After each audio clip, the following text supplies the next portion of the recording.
Oke, kita mulai ya. Salah satu momen paling bikin kepala pusing pas ngerjain skripsi itu ya ini, milih metode penelitian. Rasanya tuh kayak lagi di persimpangan jalan dan salah belok sedikit, wah bisa runyam urusannya.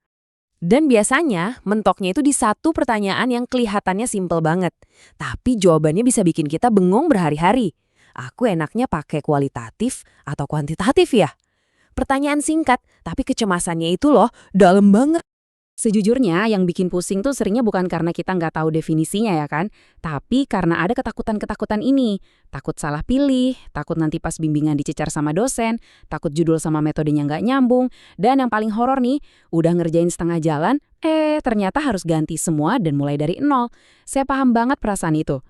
Nah, disinilah letak masalah utamanya. Kalau kamu sekarang merasa buntu, itu bukan karena definisinya yang susah. Percaya deh, itu karena kita mulainya dari tempat yang salah. Kebanyakan dari kita tuh salah start. Kita mulai dari pertanyaan yang salah. Metode apa ya yang harus aku pakai? Padahal, pertanyaan yang seharusnya kita tanyakan pertama kali, yang paling fundamental adalah, sebenarnya apa sih yang pengen aku pahami? Ini adalah perubahan pola pikir yang penting banget. Ingat baik-baik ya teman-teman. Metode itu bukan tujuan akhir. Metode itu cuma alat. Anggap aja kayak kendaraan. Kamu mau ke puncak gunung ya pilih mobil jeep. Kamu mau nyebrang laut ya pilih kapal. Alatnya menyesuaikan tujuan, bukan sebaliknya.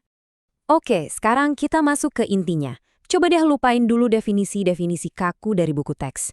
Kita lihat aja dua cara yang sangat berbeda dalam memandang dunia penelitian. Satu fokus ke makna, satu lagi fokus ke pengukuran. Penelitian kualitatif itu bukan sekedar penelitian yang nggak pakai angka. Bukan, itu terlalu dangkal. Intinya itu soal memahami makna dan proses. Kamu pengen gali lebih dalam, pengen tahu kenapa dan bagaimana sesuatu itu terjadi. Kamu mau menangkap cerita di balik sebuah fenomena. Nah, sebaliknya, penelitian kuantitatif itu juga bukan cuma soal yang pakai angka.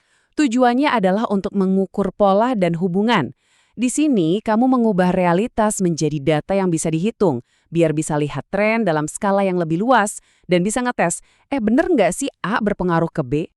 Biar makin kebayang, kita coba pakai satu contoh topik, terus kita bedah dari dua kacamata ini ya. Kamu bakal lihat betapa cara bertanya itu bisa mengubah segalanya. Oke, katakanlah topik kita umum banget, penggunaan media sosial oleh mahasiswa. Topik ini sendiri masih netral, belum kelihatan mau dibawa ke kualitatif atau kuantitatif. Nah, kalau kamu pilih jalur kualitatif, fokusmu itu langsung bergeser ke pengalaman. Pertanyaanmu bakal jadi kayak gini, mengapa sih mahasiswa pakai media sosial? Terus, apa makna media sosial buat mereka? Dan bagaimana media sosial itu masuk dan mempengaruhi kehidupan mereka sehari-hari? Kamu lagi menggali cerita di sini, bukan menghitung. Sekarang kita lihat topik yang sama persis tapi dari jalur kuantitatif. Fokusnya langsung berubah jadi pengukuran. Pertanyaanmu jadi beda total. Berapa lama mahasiswa main media sosial per hari? Apakah ada pengaruhnya ke produktivitas? Kalau ada, seberapa kuat pengaruhnya? Nah, di sini kamu mencari pola yang bisa diukur. Jadi, paham kan sekarang? Poin utamanya adalah ini. Topiknya itu nggak pernah berubah. Yang berubah adalah cara kamu melihat dan mempertanyakan topik itu. Perspektif mulai yang akhirnya menentukan metodenya. Baik, sekarang kita masuk ke bagian praktisnya. Terus, gimana cara milihnya biar nggak salah? Tenang, ada panduan simpel buat bantu kamu, biar nggak kejebak kesalahan-kesalahan umum. Ini dia 3 kesalahan paling umum yang sering banget kejadian. Pertama, mulai mikirin metode duluan sebelum pertanyaannya jelas.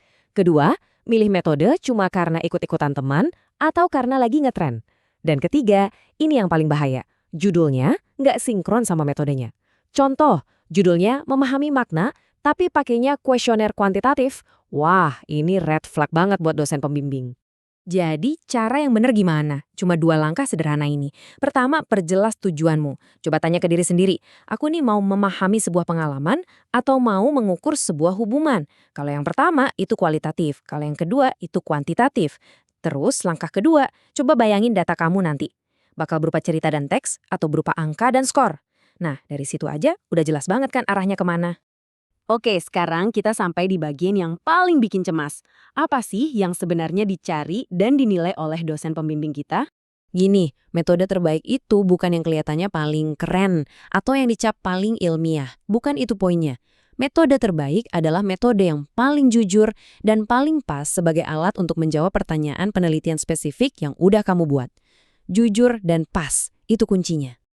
Tolong ingat ini baik-baik ya, dosen pembimbingmu itu ngecek konsistensi, bukan lagi ngikutin tren. Mereka itu mau lihat ada nggak benang merah yang logis antara pertanyaan penelitianmu, metode yang kamu pakai, sampai cara kamu menganalisis datanya. Semuanya harus nyambung.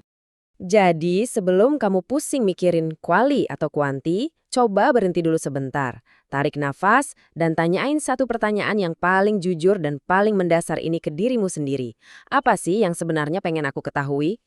Karena begitu pertanyaan itu sudah punya jawaban yang jelas, percaya deh, metode yang tepat itu akan menemukan tempatnya sendiri. Kamu nggak perlu lagi bingung nyari-nyari, karena jawabannya udah ada di dalam tujuan penelitianmu itu sendiri. Oh iya, buat yang mau dapat tips skripsi harian lainnya, Miss D juga sering banget berbagi di channel WhatsApp-nya loh. Linknya ada di deskripsi ya. Dan kalau kamu butuh konsultasi lebih lanjut, langsung aja kirim email ke alamat ini. Semangat! Semoga penjelasan ini membantu.